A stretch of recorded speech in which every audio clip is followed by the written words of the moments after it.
Maulana Fazal Rahman P T I Shanghai تعاون تنظیم کے اجلاس تک ملتوی کر دے۔ مولانا فضل الرحمان کا کہنا ہے کہ پی ٹی آئی شنگھائی تعاون تنظیم کے اجلاس تک احتجاج کو ملتوی کر دے۔ اپیل کی تھی کہ کوئی بھی احتجاج ہو وہ ایس سی او ختم ہونے تک مؤخر کر دیا جائے۔ مولانا فضل الرحمان نے کہا ہے کہ آئینی ترامیم کے مسودے پر ہماری کافی ہم آہنگی ہو چکی ہے، جن چیزوں پر اعتراض تھا وہ کافی بہتر ہو گئی ہیں۔ الحمدللہ آج بڑی کوششوں کے بعد اتفاق رائے کے قریب پہنچ چکے ہیں۔ جو چیزیں ہم نے مسترد کیں وہ واپس ہو چکی ہیں۔ مولانا نے کہا کہ حکومت کا آئینی ترمیم کا مسودہ ہم نے مسترد کر دیا تھا۔ حکومتی ترمیم سے شخصی آزادی ختم ہو جاتی، حکومت کے مسودے سے عدلیہ عوام کے حقوق تباہ ہو جاتے۔ نون لیگ پی پی اور جے یو آئی نے مسودے پیش کیے، ہم نے عوام اور ملک کے مفاد میں سب کچھ کرنا ہے۔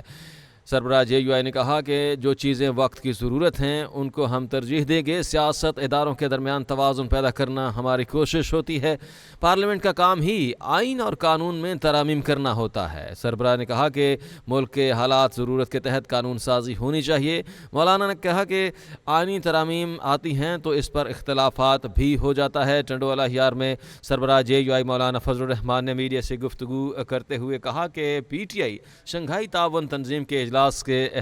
تک اپنا احتجاج جو ہے وہ ملتوی کر دے۔ مولانا نے کہا کہ ان سے اپیل کی تھی کہ کوئی بھی احتجاج ہو وہ ایس سی او ختم ہونے کے بعد تک مؤخر کر دیا جائے۔ اس حوالے سے اینکر پرسن رخشان میر ہمارے ساتھ لائن پر موجود ہیں۔ رخشان بتائیے گا، مولانا صاحب جو ہیں وہ یہ کہہ رہے ہیں کہ جی ہماری جو ہے آئینی مسودے کے اوپر کافی ہم آہنگی ہو چکی ہے، اور دوسرا یہ ہے کہ انہوں نے ایک پی ٹی آئی سے اپیل بھی کی ہے کہ شنگھائی تعاون تنظیم کے اجلاس میں تک جو اپنا احتجاج جو ہے وہ اسے ملتوی کر دیا جائے۔ جی بالکل، پاکستان ایک بڑے اہم اجلاس کی اس وقت میزبانی کرنے جا رہا ہے۔ آپ جانتے ہیں کہ چینی وزیر اعظم پاکستان میں پہنچ چکے ہیں، دیگر ممبر ممالک کے وزرائے اعظم اور صدور بھی پاکستان میں ہوں گے۔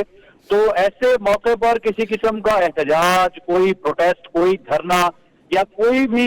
ایسا عمل جس سے امن و امان کی صورتحال میں بگاڑ پیدا ہو، یا پاکستان کے حریف ممالک، پاکستان کے دشمن ممالک جن کی تمام نظریں اس وقت پاکستان پر ہے، کہ کسی نہ کسی طریقے سے کوئی ایسا کنفلکٹ ہو، کوئی نہ کوئی ایسا تنازع ہو جس سے پاکستان کے حالات خراب ہوں اور اس کانفرنس پر اس کے منفی اثرات مرتب ہوں، تو اس وقت مولانا فضل الرحمان جو کہ اس وقت آئینی ترمیم کے لیے بھی سب سے زیادہ اہمیت کے حامل ہے، اس وقت اپوزیشن اور حکومت کے درمیان میں کھڑے ہیں، اور حکومت بھی چاہتی ہے کہ مولانا ان کے ساتھ ہو، پی ٹی آئی چاہتی ہے کہ ان کے ساتھ ہو۔ انہوں نے یہ اپیل کی ہے کہ پی ٹی آئی شنگھائی تعاون تنظیم کے اجلاس تک اپنا احتجاج ملتوی کرے، اور آئینی ترامیم کے مسودے پر ان کی طرف سے کہا گیا ہے کہ کافی ہم آہنگی ہو چکی ہے، جن چیزوں پر اعتراض تھا وہ کافی بہتر ہو گئی ہیں، اور ساتھ ہی ساتھ یہ بھی کہہ دیا کہ ہم نے حکومت کی طرف سے جو آئینی ترمیم کا مسودہ پیش کیا تھا اس کو مسترد کیا ہے، اور جو ہے لیگ اور پیپلز پارٹی اور جے یو آئی فے جو ہے وہ مسودے پیش کر چکی ہے، اور کسی نہ کسی درمیانی نتیجے پر دونوں سیاسی جماعتوں کی جانب سے بہت جلدی نکل آئیں گے۔ تو یہ جو سٹیٹمنٹ ہے مولانا فضل الرحمان کا، جو بنیادی طور پر ایک انہوں نے اپیل کی ہے پاکستان میں تحریک انصاف سے، یہ بڑی اہمیت رکھتی ہے، اور یقینی طور پر تحریک انصاف بھی اس وقت سوچ بچار کر رہے ہیں، اجلاس کی باتیں کافی حد تک لچک دکھا رہے ہیں، اور وہ کسی بھی پروٹیسٹ، کسی بھی دھرنا، کوئی جلسہ اجلاس کی طرف ان دنوں میں نہیں جائیں گے جن دنوں میں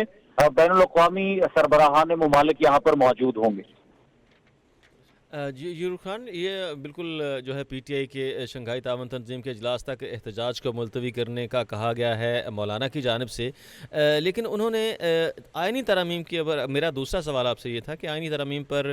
تو ان کے اختلافات جو ہے وہ تھے، اور ان کے آج کے اس بیان سے آپ کو کیا لگتا ہے کہ مولانا کی کچھ شرائط جو ہیں وہ مان لی گئی ہیں، جیسے کہ انہوں نے واضح طور پر کہا ہے کہ جو اعتراض تھا وہ کافی حد تک بہتر ہو گیا؟